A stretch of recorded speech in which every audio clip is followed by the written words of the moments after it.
Hello, Sopite ho, Nabonun Jingalpa. Kuni ni ko hilai chansil mona hin khat pediatric case khat congenital heart disease ti chu lungchang na khat kanai jin. Masanga banga kana bol jinga banga. Di a relief ke ma ho nei lo gan the de ho free a ka ba ji hi in OPD ticket ma ka lo wa hi. Do ki na chu tu ni khwa jong hi lai mona hi ti be thele na ti ham na.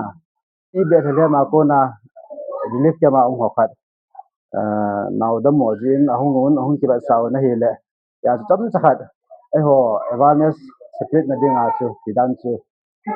nei lo gan thei te ho dia relief ke ma ho pin pitin ka veje ti chu hat ni khana chu record ka hin bol hin tin now hi cham khat na deu hi tin na genital heart disease ti chu pen pi lungtang na hi ipm itya he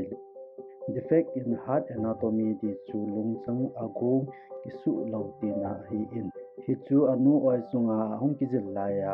boya hi tan he now hi amini pi ham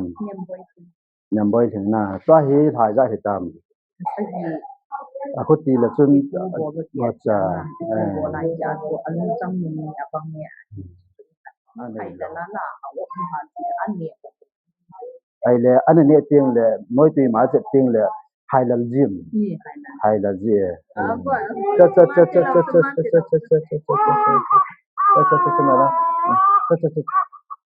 cha cha cha kalau din ya oh amai nana papa na nana papa nana papa nanu na tum cha ke be thu bilan na bil ke na ti na mo ta na cha anat na hi a serious a hi le mata a he do thejin awmin hi ho chu a khat na a hai kino a hi lo la hai khop lo ani na ati su dang ai lo le tu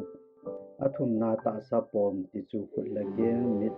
khoi ki ti ho li na a an ba ha sa chu noi a chep le lal ati hul pot nga na a kg a khan ning nga khang lo jam ta hi chin na ho hi a serious lawa hi le gai ta in he do in om thejin hi ho chu exercise ma bo ting le ta sa chol bai ta sa lal bai hai khop lo chule khut la kem pom lungwai mo thu kiti ho hi a hi no min he